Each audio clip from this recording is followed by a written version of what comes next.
Oh, I see space here for Callum Wilson. This is a brilliant pass from John Joe Shelby. This is our chance. Callum Wilson, let's go, boys. Finally, we've taken one of our chances. Big chance. Callum Wilson, 1v1. Let's go, boys. We've made it 2-1 in the 85th minute. Callum Wilson with the goal. We're running straight down the camera again.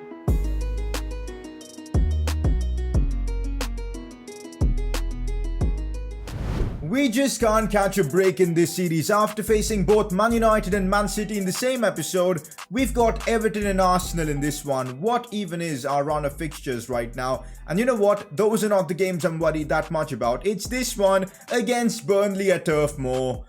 Oh god, I don't even want to talk about it. This is going to be a nightmare. We're 9th in the Premier League at the moment, but with the games we've got in this episode, things could go horribly wrong. Let's hope that's not the case. Now, we can definitely take some confidence because we managed to beat Man City at Etihad in the last episode. So let's hope we can take that form and take our game to the next level in this one. Once again, this is an episode where we've got a lot of action, big games coming up, and if you're enjoying the series, I'd really appreciate if you could spare a second and drop a like on the video. Helps the channel grow, helps with the YouTube algorithm as well. And if you are new around here, feel free to subscribe to stay up to date with this Newcastle career mode and all the other FIFA career mode videos we put out. Also, in other news, I know a lot of you guys have been asking, where's Fixing Friday? You missed a week. Yeah, I got caught up with a lot of stuff, and that's why Fixing Friday was cancelled for last week, but it's gonna return this week, so stay tuned for Friday for another Fixing Friday video. Press conference to kick off today's episode. Look out for pre-contracts as they were really efficient in your Leeds career mode. Yeah, I do remember some of the signings we made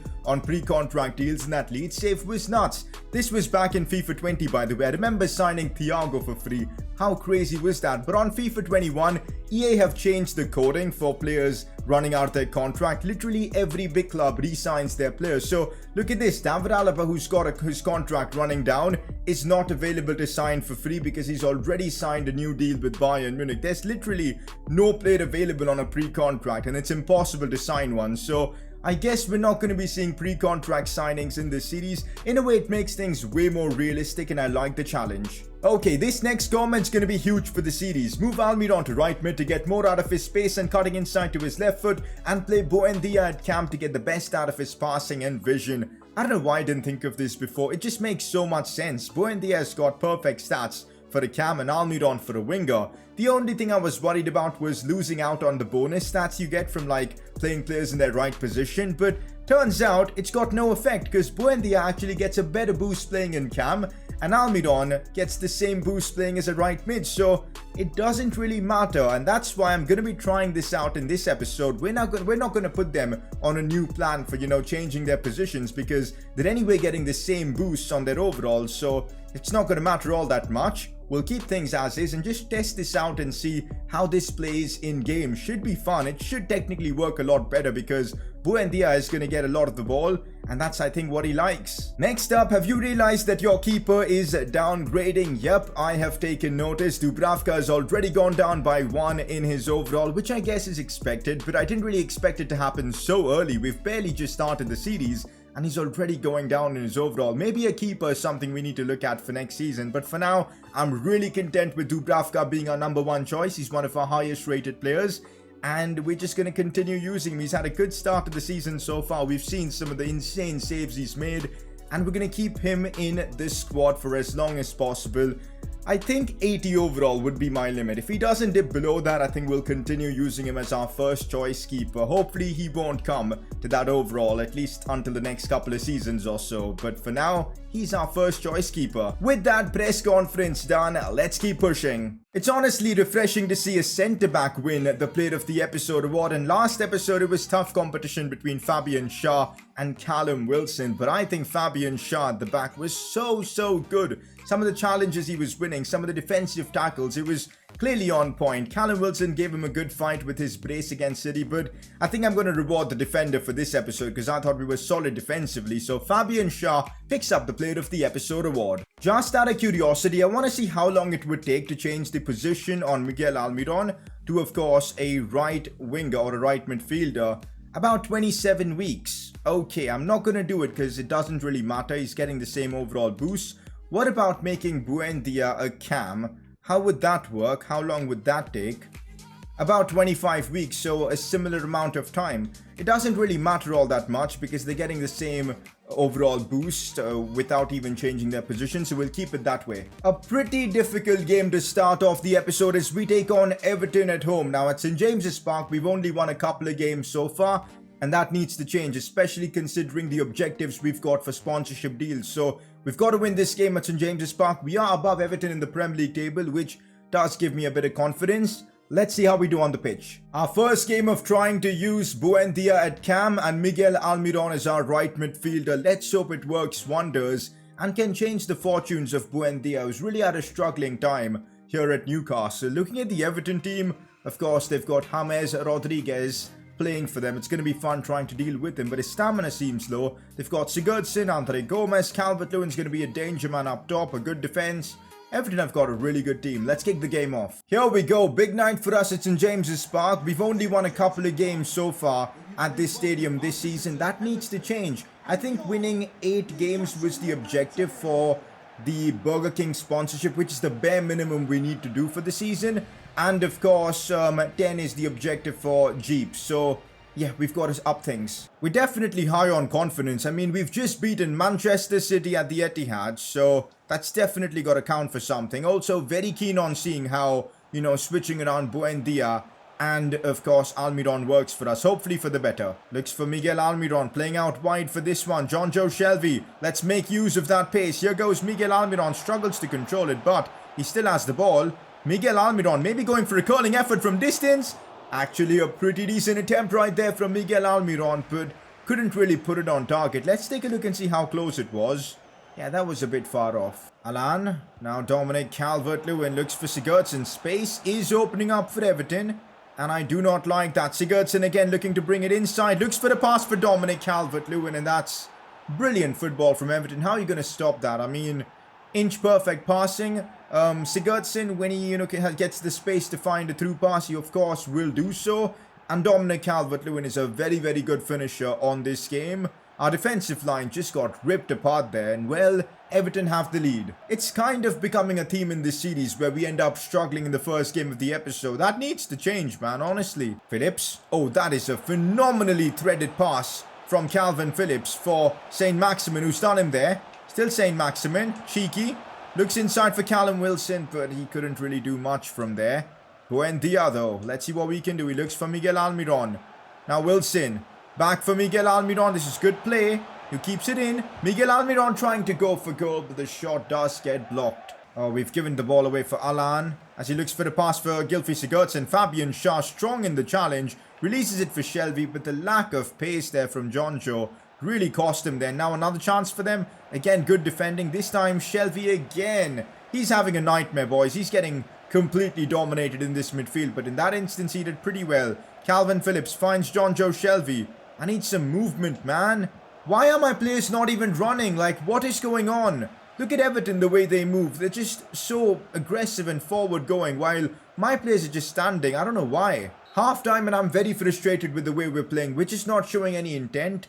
And when you don't show intent, you're gonna lose. I mean, come on. Need a better showing in the second half. Not gonna lie, it's not clicking for Jonjo Shelvey in this one, so I'm bringing on Sean Longstaff.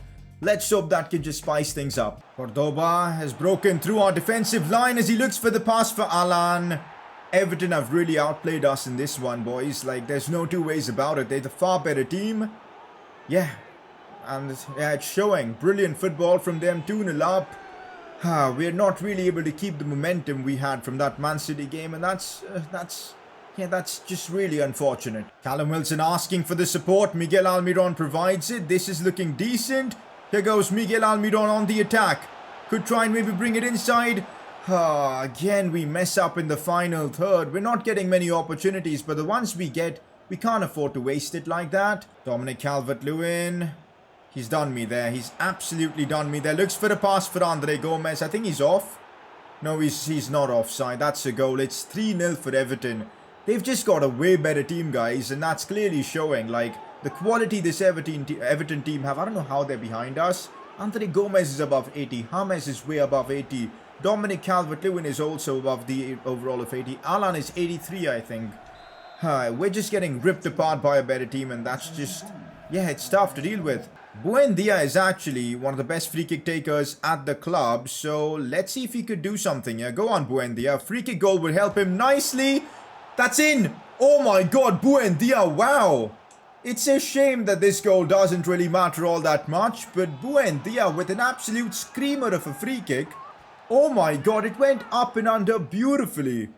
Well, that's kind of given something to, look back on after this game, because that is a special goal from Buendia off the bar, and then this is probably the best replay we get at it. It's a knuckleball free kick, I'm not even kidding. It went up and down beautifully, and yeah, it's such a shame that this is as pointless as a goal gets, but a stunning free kick from Buendia. And there you have it, full time. Everton were just clearly the better team. The only thing I'm happy about is Buendia scored his first goal for the club, and what a beauty that was. Let's hope he can get a lot of confidence from that and perform better in our upcoming game against Arsenal. Transfer offer for Joelinton for about 10.9 million. We're getting a lot of offers for him, and every time these offers tempt me because I haven't been using him all that much. When I used him, he missed the sitter. I'm just not sure, man. You know what, guys? I'm going to do something a bit crazy. I'm going to give him a chance in our next game against Arsenal and just see what he does. I'm just very curious to see what he can do against a fairly decent side. And then we'll just keep the discussions going, but I don't really know what to do with him. Okay, the scout we sent to Brazil has brought in some talents, and it looks like we've just gotten a fantastic player. Adriano Enriquez, 71 to 96 potential, 53 to 73 base overall. Nah, this can't be happening. He looks incredible. What's his value? He's valued at a decent 475,000. We'll sign him up. Anyone else looking decent? I mean, what kind of a player is this? His potential is between 47 and 47. Like, what? That's such a weird one.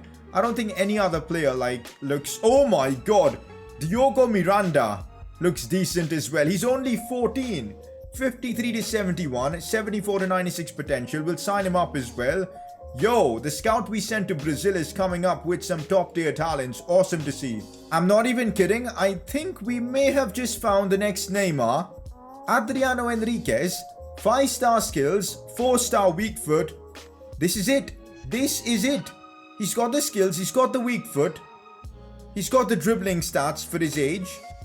This is it, boys. I'm feeling it. This is it. Adriano Enriquez might just be the next Neymar, and I can't wait to see how he progresses for us. Diogo Miranda looks pretty good with the skills as well. He can play on the left, on the right. He is, I think, right-footed. Both players are right-footed, so probably going to compete for the same spot, which isn't good. But damn, man, we're getting some top-tier talents from our Brazilian scout, which is awesome to see. No way are Arsenal 16th in the Premier League. Is this how... What? Like what? And we're playing them next away from home. I don't think that would be a better opportunity for us to try and get, a win against Arsenal. So let's try and make it happen in our next game. Look at Arsenal players' stamina levels. I mean, their defense is lacking severely in stamina. That's something we could exploit. Our team is fully fit. That's the advantage of not being involved in any European competitions. I've made one change to my team. Longstaff starts in midfield. That is Sean Longstaff, by the way. Apart from that, it's my strongest team. Also, yeah, I wanted to play Joelinton for this game. Do I take a chance? You know what, boys? Let's try it out. Let's give Joelinton the opportunity up top. We can always bring on Callum Wilson if needed. That's how we're setting things up here. It's Newcastle versus Arsenal. Let's go out there and try and get a win and get back to winning ways. Big night at the Emirates for us, especially for Joelinton, who's playing up top. I mean, I want to see a good performance from him, a confidence performance, because of his age, I'm so tempted to keep him and just give him a shot, because I feel like with how player potential is dynamic and how all that works, we could see a Joelinton at a pretty high rating if things work out well for him, and that's why I want to keep giving him opportunities, and let's hope he takes this one. Not gonna lie, this 5 at the back formation Arsenal have got running has been, oh my god, what has just happened there? That could have been easily called as a penalty or even a foul for Nicola Pepe. I don't even know what was happening there, but I think we got away with that. But also, this 5 at the back formation they're rocking, it's just so difficult to deal with. Like, I just don't know how to attack this team. But finally, a bit of open space as Saint-Maximin has managed to break through. Could do damage here. The cutback was awful though. Joelinton looks for Miguel Almiron, who's broken through. This is looking very, very promising here. Miguel Almiron gets fouled there. Come on, if he would have gone down 100%, we would have gotten a penalty. But I don't know why he was staying on his feet there. Oh, half time, and it's been a struggle this half. I've barely been able to break through the defense. 5 players at the back. It's just so toxic. But Arsenal are using it and it's working for them, so can't really blame them. Also, Joelinton isn't having the best of nights. He's barely doing anything. To be fair, 5 at the back defense is a tough challenge for anyone, but I'm going to bring on Callum Wilson. I just need more dynamism in my attack, and well, Callum Wilson provides just that. Out wide for Max Aarons. We're now upping the ante as Callum Wilson looks to break through, has to go backwards, but it might work. Here's Buendia. Bit of space. He's getting really pressed well. Calvin Phillips though. Buendia. There's just no space to work with here. I'm trying to figure out what to do, but it's so difficult. Callum Wilson again. Saint Maximin now. Let's see what he can do. He's got a bit of pace on him, which we do know about. Still Saint Maximin. Now Buendia. It's a long spell of possession, which may come to fruition here, but again, this 5 at the back defense from Arsenal, man, it's impossible to break through, or at least it seems like, with the players we've got. But this might be our chance. Wilson tries something, but it's just not working. Thomas Partey looking for Pierre-Emerick Aubameyang. We can't let Arsenal get that goal. If they score even once, it's over. Lacazette's broken through. I cannot believe this, man. Why did I even say that?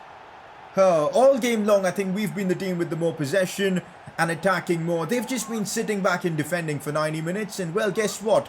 One chance and they get the goal. This is infuriating me right now. Like, what on earth was that?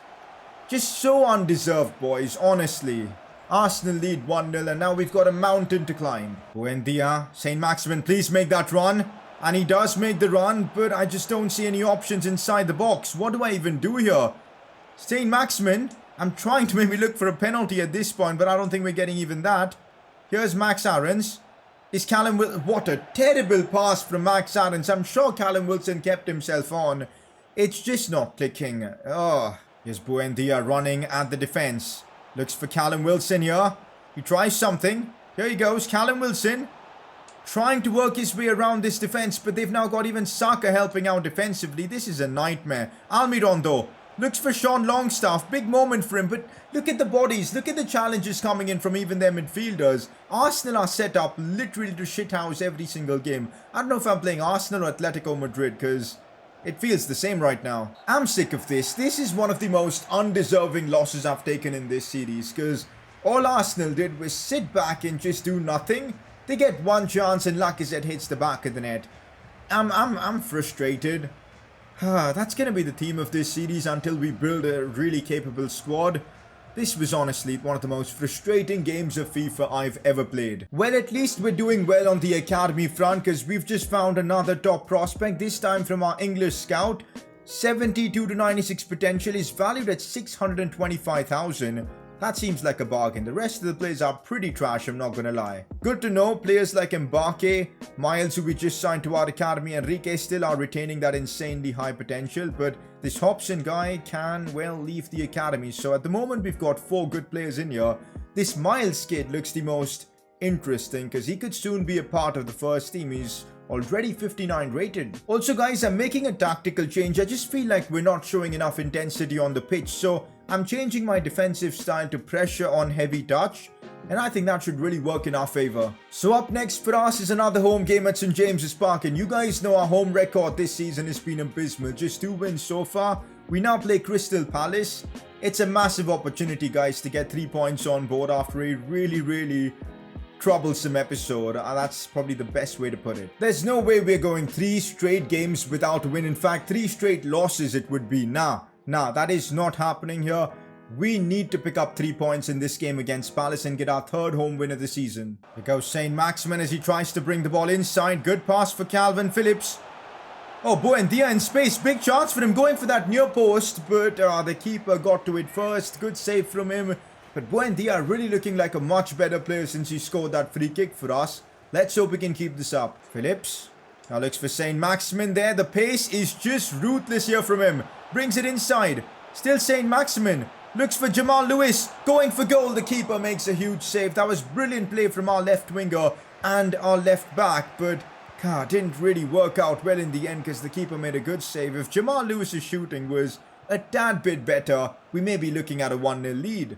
This is not an ideal situation for us, but Calvin Phillips with A huge tackle to save us in that instance. We don't really want Slimani be shooting at us from that range, as now Saint Maximin is pushing this Palace defense behind.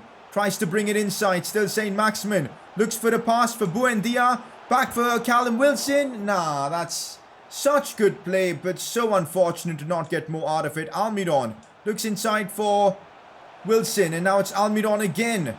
Trying to bring it inside, but Van Aanholt is too quick for Almiron to beat there. Oh my god, Wilfried Zaha is through now. That's a big save from Dubravka. I'm pretty sure Zaha was onside. Huge goalkeeping there from him. I think it'd be so unfair for us to go 1-0 down in this game, because we've been the far better side with all the better chances. Oh, here goes Miguel Almiron now. This is looking decent. Miguel Almiron with pace. Still Almiron. Cut back for Callum Wilson. We've got to score this. No way. No way. 2 chances and we've squandered it both. That was our chance to make it 1-0. Miguel Almiron did brilliantly to set Wilson up. How are we not in the lead?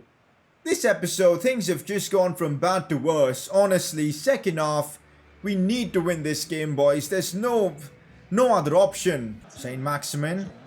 Wilson, back for Saint Maximin. This is looking really nice. He brings it inside. Still Alan Saint Maximin here. Oh, that's cheeky from him. This deserves a goal. Cut back inside Callum Wilson. No way has the keeper saved that as well. This is unfair.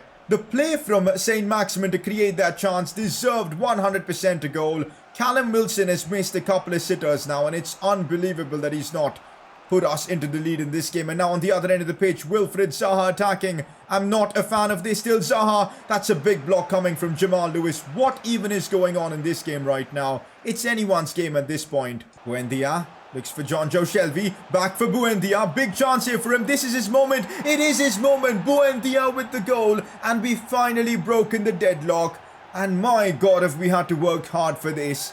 Buendia, the Argentine, gets his second goal in a Newcastle shirt, and it's a big one as well, the one that puts us into the lead in this game against Palace. A huge moment. For the moment I thought we're dropping points in this game after all those missed chances, but Buendia with a fantastic finish, and we're 1-0 up. Such a relief. Let's now defend well. 3 points here is needed. Saint Maximin does so well to find Jamal Lewis here. A cutback. Again, our cutbacks have been just atrocious. I think our fullbacks need to work on them, because if they're getting forward like this, especially Jamal Lewis in this game, he better have a better final product. And that's the final whistle. This was just a struggle. Buendia's goal. In fact, I think we've scored like 2 goals in this episode, and both came from Buendia, so fair enough. And well, that's enough to get us our first points of the episode. 3 against Palace, a home win as well. That's now 3 wins for us at St James's Park. But boy, was this intense. We end off the episode literally where we started, in 9th spot in the Premier League, with a couple of Everton, but way behind the likes of Leicester City. I guess finishing somewhere between 8th and 10th would be realistic this season. Of course, above that, it'll take an immense effort, but I think, yeah, looking at that spot is probably the most realistic for us this season. Spurs right now looking runaway leaders, 43 points. Liverpool 4 behind them. Interesting Premier League going on right now. Wolves in 4th, but just look at how bad Arsenal are. They're 12th in the Premier League, and the funny thing is we lost to them, so let's not talk about that now. Next episode, things are about to get heated, because we continue with the difficult run of games. It's Burnley away, Spurs at home, and Chelsea away as well. My God, are those some difficult games that we've got ahead of us. Of course, it's December, transfer window coming soon, so a lot to look forward to. Now, looking at our sponsors tab, we're kind of struggling for every sponsorship opportunity, because we don't have a positive goal difference. We've only won 3 home games so far. It's actually winning 9 home games this season, not 8. So it's going to be more difficult, I suppose. In the FA Cup, those home games that we get there, we need to take advantage of that. And of course, we also have a negative goal difference, so a lot to work towards in this series. I don't think anyone else can win player of the episode this time around. Buendia was standout, boys. I mean, that free kick was sublime. Any other moment we score that goal and we'd be lauding that for goal of the season. And of course, he scored the winner against Palace, so I think it's going to be him. But that's that for today's episode of the Newcastle Career Mode series. It was a painful one, especially those first 2 games, but getting that win against Palace has just eased the pressure. Let's hope we can perform better in the next episode. If you're enjoying this series, I'd really appreciate if you could spare a second and drop a like on the video, subscribe if you're new around here. I'll catch you all next time.